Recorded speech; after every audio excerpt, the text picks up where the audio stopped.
I could spend every one of my hours during my day doing something that makes a lot of money. Right. That sucks all of the joy out of my life, but I make good money, or I could actually bet on myself. Yeah.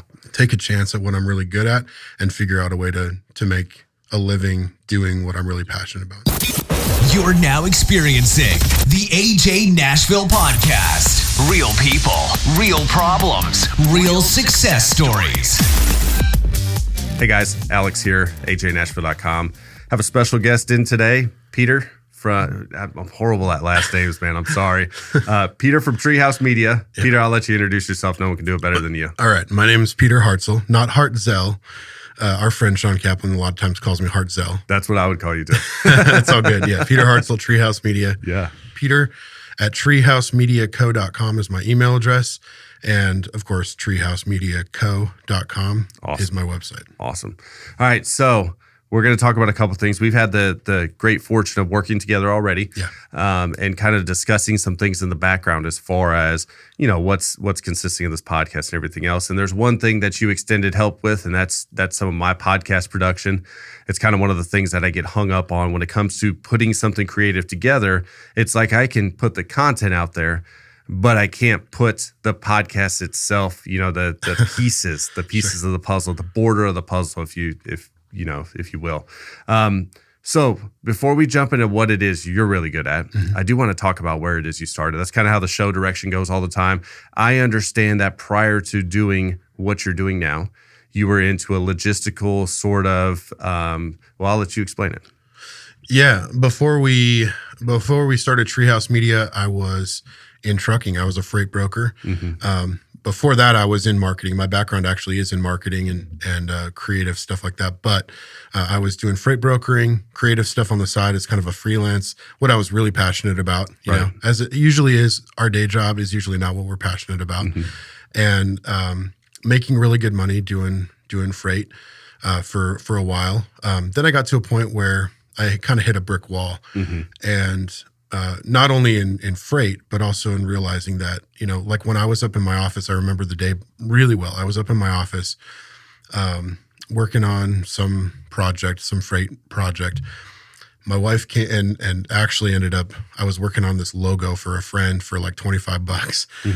And my wife came up and she's like, you realize you're like making $25 on this project and you could probably make like $500 in the same amount of time it's taking you to do this logo. Right. And she's like, why don't you just do what you're passionate about and figure out a way to make a living at it? Yeah. And that was really the impetus of starting Treehouse Media, was my wife encouraging me to do what I'm really passionate about. Right. And she was kind of like, man, I'm kind of tired of you being a drag around the house. Like, you're not happy. Yeah. And you're making us miserable, frankly, you know. She's like, fix it. She's like, fix it. Yeah. I'm sick of being around you. When you're not happy, nobody's happy. Right. And it's, man, to have a wife that's like encouraging like that is such a blessing. And she's been like number one super supporter along the whole journey. But it all had to start with realizing, like, sometimes for me, it was about realizing that I could spend every one of my hours during my day doing something that makes a lot of money. Right. That sucks all of the joy out of my life, but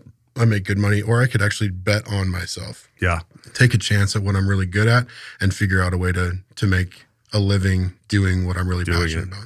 Well, and you're also making a living doing something that allows other people to bet on themselves. Absolutely. I mean, let's face it, when someone has you put together, you know, whether it be podcast work or storyboarding or advertising, whatever it may be, they're asking you, hey, do me a favor. I really want to do this, but I just don't know how. You know, take myself for an example.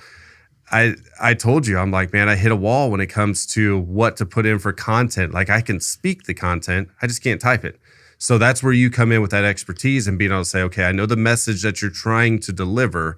Here's the avenue we're going to take in order to deliver that message. Yeah, that's right. You know, and that's something, we see this a lot. We see the people who, they say, hey, I want to do video, or hey, I want to do audio. I want to do a podcast. You know, that's something that's big and up and coming now.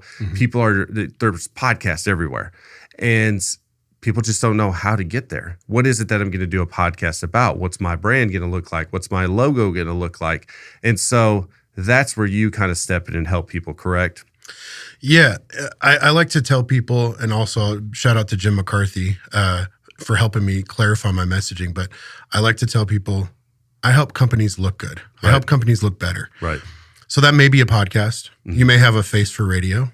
So maybe that's a podcast, Right. not video. That's why I do podcasts. That's right. Or, video content may be something that you really have an affinity for, but you just don't have the time, expertise, or, bandwidth to do it. Or you just need someone to kind of stand with you and say, Right. hey, listen, you can do this and I'm here to help. A lot of times I found that people that want to do more content, they want to build brand awareness, they actually have everything they need to do it. They just need someone with them along the way. That's what a producer does. Is a producer pulls out the gold in someone and says, hey, you've got this. I'm here to help pull it out of you. Right. And you may have all of the ability in the world. Like you've got this killer setup. You've got the ability to record a great podcast. You've got great content. Right. But then you hit the wall when it came to actually the next step of putting it out. Right. And so having another person in there that can say, hey, I can take that piece for you. Actually, it frees up even if it doesn't free up, maybe it frees up like an hour of your week. Right. But that hour actually means a lot to you because it's not just the hour, it's the mental drain that puts on you of knowing I've got to do this and this and this and Yes. this to actually get it out. Right. And most people don't realize, recording a podcast isn't just like, hey, I came up with some content, I'm going to put it down, I'm going to put it on wax, as they used to say. It's also coming up with a subtitle, coming up with a title, coming up with this is what this podcast is about. And that's the wall I hit. I can speak for days, but if you tell me to write down what it is I just told you, I've got writer's block. Sure. Yeah. So I do have a question for you because we all have this, and that's our ideal client. The person that you're looking at and you're saying, you know what, this is the person I want to work with. This is the reason why I quit my 9-to-5 job. What does that person look like? That's a great question.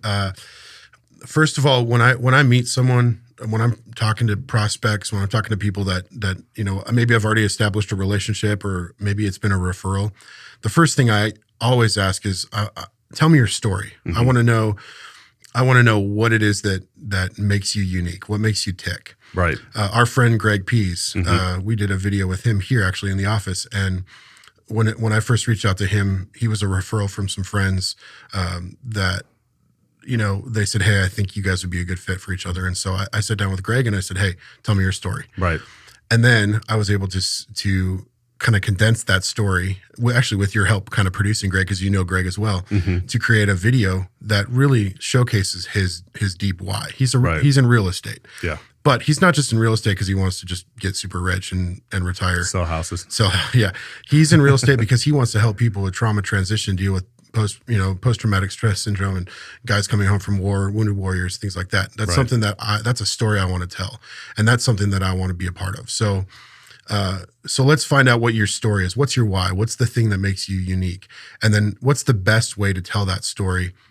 What is the best medium for that story? Is it going to be a podcast? Is it going to be, weekly vignettes on, social media? Is it going to be a longer format video series? Is it going to be just imaging for social media, things like that? My ideal client, to your question, would be someone that has all of the pieces in place, someone that knows that they need to be doing more with their content. And like we just talked about a minute ago, they've hit a wall where, they just need support. They need someone that can take their idea and actually make it fly. Right. And I do some work with startups and also with nonprofits. And a lot of times those are the kinds of people that need a lot of content because they're just starting out or they don't have a big budget. Right. And I love helping people starting out. I love helping people in that space.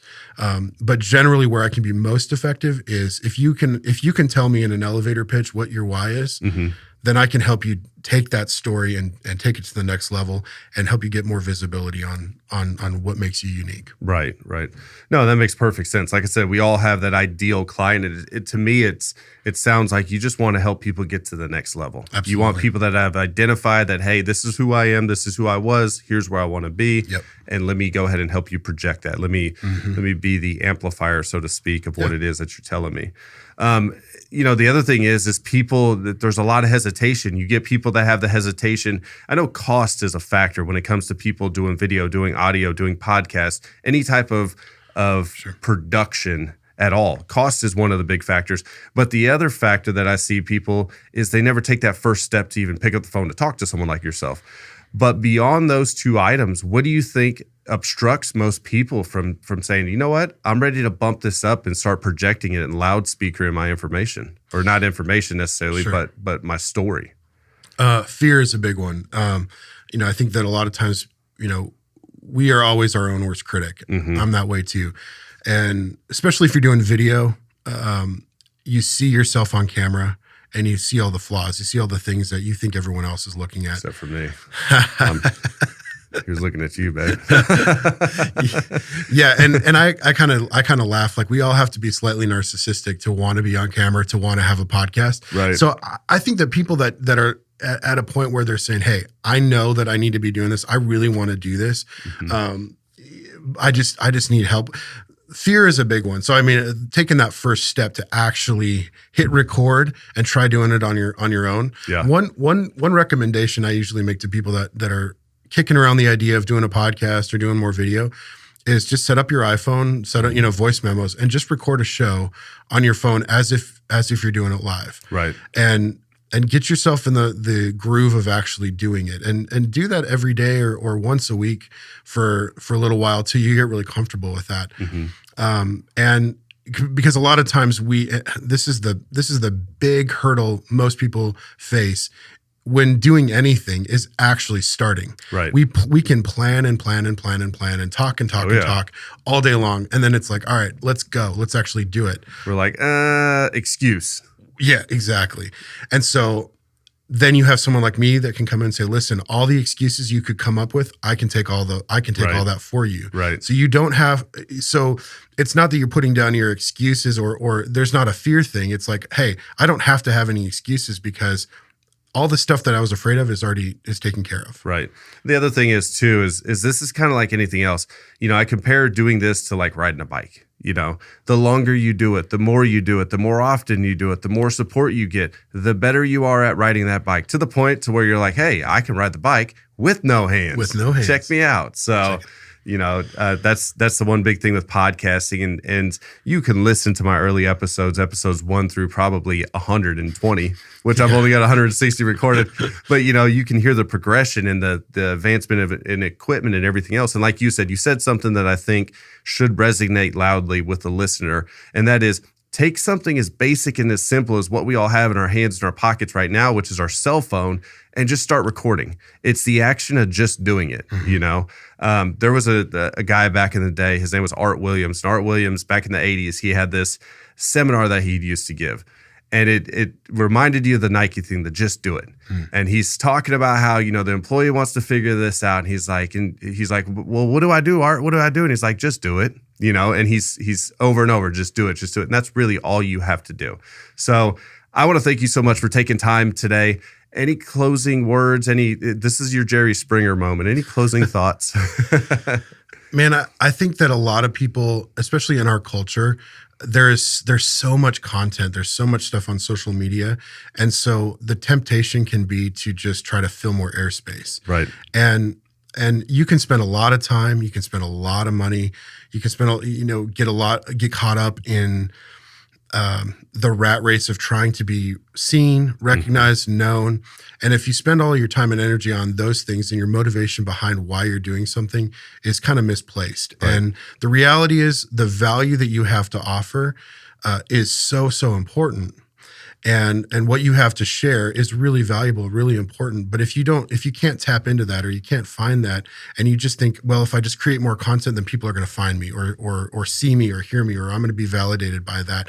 The point in making content and getting yourself out there is not to boost yourself up, but it's genuinely to help others. Right. So as a content creator, my job is to help you create content in the way that is going to be the most beneficial for the most people, and really help you to highlight the benefits that, the value that you have to provide. Right. And so having someone like me on your side is going to take all the stress and all the pressure away. And so I just encourage people all the time, like, before you even talk about creating more stuff or doing more things, first really sit down and figure out, why am I doing this? Right. What's this all for? And if at the end of the day you can say, I genuinely care about people and I want to help people with whatever you do. Maybe you do needlepoint stitching. Yeah. Maybe you like my mother-in-law does quilting and she's really, really good at it. And so there's a lot of people that could benefit from her gift. Oh yeah, for sure. And so tapping into that, figuring out how that benefits the most people, and then using video, podcast, whatever kind of content to help other people find out about you. It's a really cool, we can have a really cool symbiotic relationship. Right. But we don't want to just create content for the sake of content. Yeah, there's enough content creators out there that are just blah, blah, blah, blah, blah, blah. You know, you've got TikTok, Snapchat, Instagram, Facebook, every podcast in the world, I guarantee the 2000s have been the most microphones I've ever sold. Gosh. Everyone's got a podcast. But, one thing I do want to tap into what it is that you were saying, and then I want to close this up, is, I was talking to my shirt company, the company that makes all my shirts for me, and I was doing some different kind of colors and colors of shirts and everything, and she's like, "Oh, hold on a second, you removed this one, and you want this one, and this is vintage navy, and you said navy. Do you want this or do you want that?" And I'm like, "Just pick it out. Like, I trust you. I'll pay right now. I'll trust your expertise because you have a creative mind. And the creative mind is what it takes to really deliver this and make it happen. I have the mind to execute, to actually create the internal things. I just need someone to bring my vision to life and say, this is what it looks like, And that's what I was looking for in that shirt. I was just looking for, hey, this is what I want to see, which is basically my logo on the front of a toddler shirt. And you pick out the colors, make it easy. And so that's essentially in a nutshell what it is you do. So good. I come to you and say, hey, here's my vision. You say, this is what it looks like. That's awesome. I So love it. awesome. Well, hey, thanks again. I know I was running a little bit late, not too late today. You're good. I apologize for that, but thanks again. One more time, just for the people that are listening, the people that stuck it out, how would I get in touch with you? Peter at treehousemediaco.com is my email, and treehousemediaco.com is my website. I've got a lot of samples of things that I've done in the past. But shoot me an email, and I always do free consultations. Yeah. I'll take 30 minutes to sit on the phone with you if you want to do that. You can go to my website actually and schedule a call right now. Nice. I have a scheduler on there. You can schedule a 30-minute call with me, and I'd love to sit down and talk to you about just hear your story. And you can get out there also and look at one of his pieces of content. If you Facebook Greg Pease, last name is spelled like ship, but backwards. If you look up Greg Pease, you'll see the content that he created for Greg. It's fantastic. It's phenomenal. So thanks again for being on the show. Those of you listening, thanks again for listening. We'll talk to you soon. Thank you for tuning in to the AJ Nashville podcast. Thank you for your ongoing support. Please subscribe.